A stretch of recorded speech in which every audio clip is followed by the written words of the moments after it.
Yes, guys, welcome back to the Watford Way. Today we've got your reaction to that horrific 3-1 defeat against Southampton. A big thanks to everyone for sending in their fan cams. Everyone's links will be in the description, so make sure you go and check all their relevant pages out.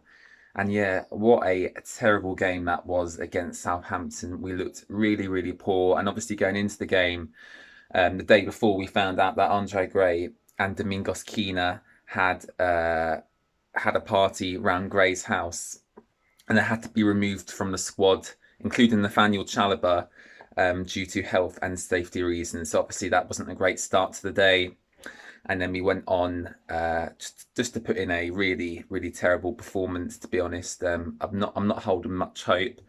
We've got Chelsea on Saturday, so our Chelsea preview will be coming out Thursday, Friday. So stay tuned for that. And yeah, hope you enjoy the video. Evening, guys and girls. This is Pidge for the Watford Way. Just remember, like, share and subscribe on YouTube for those boys. Fantastic channel. Just my review for the Watford Way from today's game. Finished 3-1. We obviously did get a goal, but it was an own goal near the end.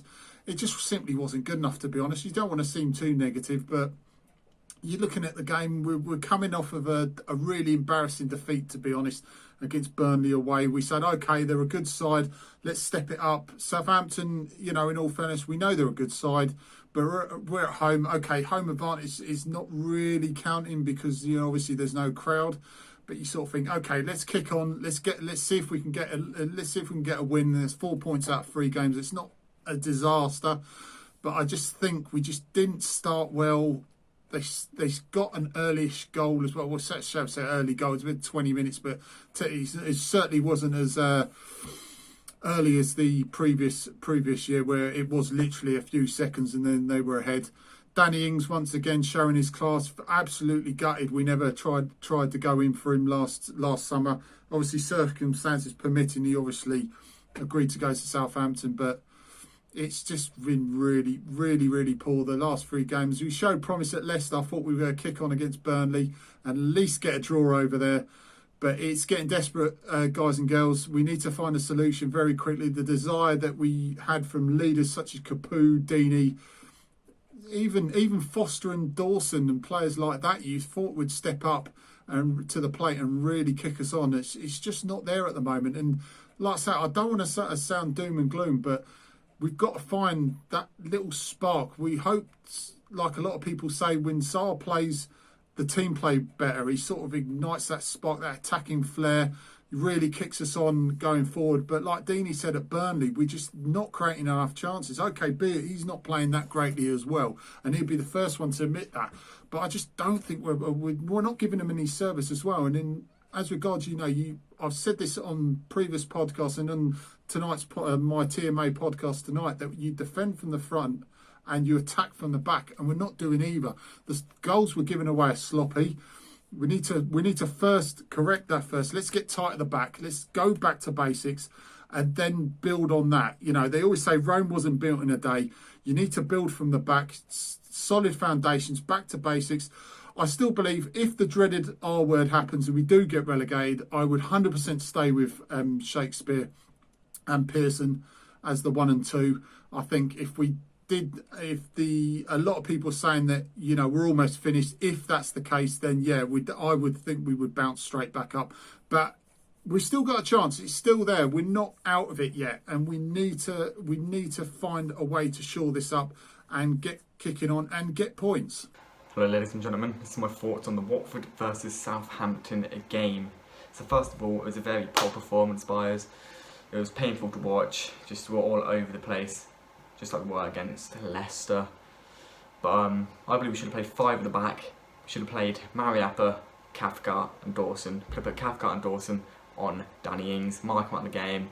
That's pretty much got their goal scorer out of the game there, and then have Mariappa to like track Shane Long and other runners, because he's quite quick and strong, so we could take care of them. And we should play 3 in midfield, play Decore, Capoue and Hughes, and Sarr and Deeney up front, so we have one to hold up the play, then play it through to Sarr, and then Sarr's obviously good at scoring and he's very quick. The mistake Ben Foster made, it's very questionable. I don't know why he'd be trying to play it to our left back. I mean, he could have played it short to one of the centre backs or something, but It was obviously the decision he made and gave it to no other than Danny Ings, and he ain't going to miss a 1-on-1 on goal. And then Ward-Prowse's free kick. I mean, there was no stopping it, but it's just frustrating to see. It's a silly free kick to give away, and it's just very, very poor. See, we need to get some more solid centre-backs in. It's just championship defence at the moment. The way we're playing, it just doesn't seem to suit us as well. Missing Deulofeu. Deulofeu is such a key player. Without him, to be honest, our team isn't the best. Playing on the left and right, we've got no one on the left at the moment. Pereira just isn't cutting it. Welbeck just definitely isn't cutting it. We just have no left side. Messina, obviously great left back. I respect him loads. Very big, very strong, but I just don't think Pereira or anyone there is not good. So I don't think we should play 4 in the middle, to be honest. I think we need to play 3 in midfield and 2 up top, because we just don't have a natural left winger, left mid. And it's just getting ridiculous now. We're just getting caught on counter attacks, caught in midfield, nowhere to pass it, having to play on the right side because Sar's like the only viable player. It's just very, very frustrating. But we've got Chelsea next week, and we last year beat them 4-1 with 3 goals coming from the 85th minute. So maybe we could do it again. We've done it once, we can do it again. And that's when we had Hazard as well. So not a year ago, a couple of years ago. And if they had Hazard, then the team's going to be poor now. They haven't really got a striker. Giroud and Tammy Abraham, I wouldn't exactly say they're class players. To be honest, to say Deeney's better than them, if anything. So yeah, I reckon we can give them a good go and hopefully get 3 points out of that. And going back onto the Southampton game, just Cathcart, he was poor. Femenia out of position, and then we had Cathcart. Cathcart, he was just, him and Dawson just seemed to not know where each other was. They were getting in each other's way. He was going for like touches.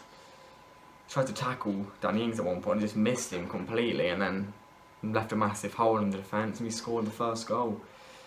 So yeah, that was just a very frustrating game to watch, and yeah, that's all I have to say at the moment. But hopefully we can get 3 points instead of relegation zone, because I really think with our team, if you look at it, it's a team that should not be going down one bit. So yeah, cheers for having me on the channel, The Watford Way. Go follow his Instagram, post some quality content. He's a very nice guy, and yeah, that's all I have to say. Goodbye.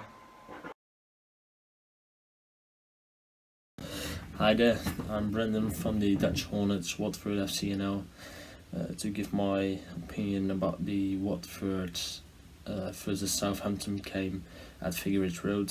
It ends in 1-3 for the visit team. I think we start very poor. We got 1 free kick in the first 10 minutes. And we see Ings coming in with that ball, walk a few yards, and around him 7 bodies of Watford players who can stop him. Cathcart getting like a child. He was playing like a child, like he put his feet in it, and I think okay, that's all. It was a big fault for me from Cathcart. Ings get a shot on goal, and he scores that 1-0. It was early in the game. If you got early goal against you, you can change a lot in the drinking balls as well. You can change a lot in that changing room. Then Dawson get a yellow card. You need to take care of that. Then you go to that second half, you get a really good start, I think, with a lot of chances. If you look at that first half, we don't have any chance. We had maybe a penalty review from that holding on by Saw, but I think if you see that one, the VAR is right. Maybe he need to go on, and you see Saw holding with his hands the other player of Southampton, so I can imagine that Mike Oliver don't give that the penalty. Yeah, then you go into that second half, you play very well in that first 15 minutes, you get chances. After that, Southampton getting more quicker on that ball, quicker passes, getting faster, and create a lot of more chances than we do. And then that second goal, it was ridiculous. Danny Ings scores that 2-0. Then you know it can be over. And then it's an own goal from Bednarek. He wants to clear, and then he go in. So it went 1-2. I think Welbeck can score that one if Bednarek not hit that one. So it's 1-2. So you must be thinking, Watford go attacking football now. They had in their mind to score that late equaliser, and after that, 97 minute, in the 82 minute, it was a fall by Dawson, if I'm not mistaken, and Ward-Prowse shooting from that free kick was directly a goal. Well, I think it was a small mistake by Ben Forster. He put around 7 men in that wall. Maybe you need to take 2 or 3 out that you can see the ball earlier where he is coming. He takes his position in the goal to the right side for us, for the TV, to the left side for him to only see the ball, and then the left side for Ward-Prowse were very open. It's everybody do a score like this. If you see an open corner and the keeper is on the right side, you shoot in the left corner. It's a good goal from Ward-Prowse, and I think they deserve to win this game. If you watch the Watford players, are not the best.